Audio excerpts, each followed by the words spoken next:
விஜய் அரசியல்லாம் வந்து கேவலமான அரசியல்.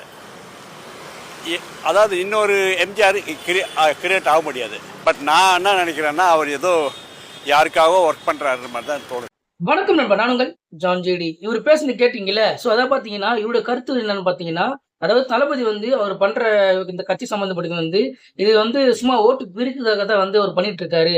ஸோ அது மட்டும் இல்லாம பார்த்தீங்கன்னா, இவர்கிட்ட ஒரு கேள்வி ஒண்ணு கேட்டிருக்காங்க. என்ன கேள்வின்னு பார்த்தீங்கன்னா, அவர் நடத்துற அந்த ஸ்கூல்ல பார்த்தீங்கன்னா, அது சம்மந்தப்பட்டு கேட்கும்போது, இவரோட கருத்து என்னவா இருக்குன்னா, அதாவது வந்து இவர் வந்து தனிப்பட்டு பண்றதுனால அதுல ஒரு பெரிய விஷயம் கிடையாதுங்க. ஆனா ஒரு விஷயம் இருக்கு. அதாவது கவர்மெண்ட் சைடுல பார்த்தீங்கன்னா, இவர் வந்து இந்தி வந்து படிக்கக்கூடாதுன்னு சொல்லிட்டு எல்லாத்துலயும் பிரச்சனை பண்றாங்க.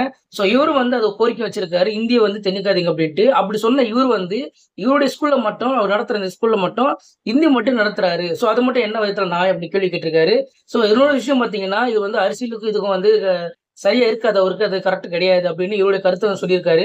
ஸோ இதுல வந்து முக்கியமான விஷயம் பார்த்தீங்கன்னா, நிறைய பேர் வந்து ஒரு நெகட்டிவ் வந்து சில பேர் சொல்லிட்டு இருக்காங்க.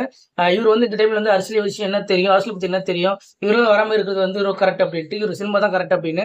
ஸோ இந்த கேள்விகளை வந்து நீங்க என்ன சொல்றீங்க? மறக்காம ஒரு கமெண்ட் பண்றேங்க. முடிஞ்ச சேனலை ஃபாலோ பண்ணி எல்லாமே திமுக தான் காசு வாங்கி தானே பண்ணுறாரு. கொள்கை என்ன பண்ணாங்க, முன்மொழி கொள்கை யாருக்கு என்ன வேணுமோ அதை படிச்சு போகிறான்.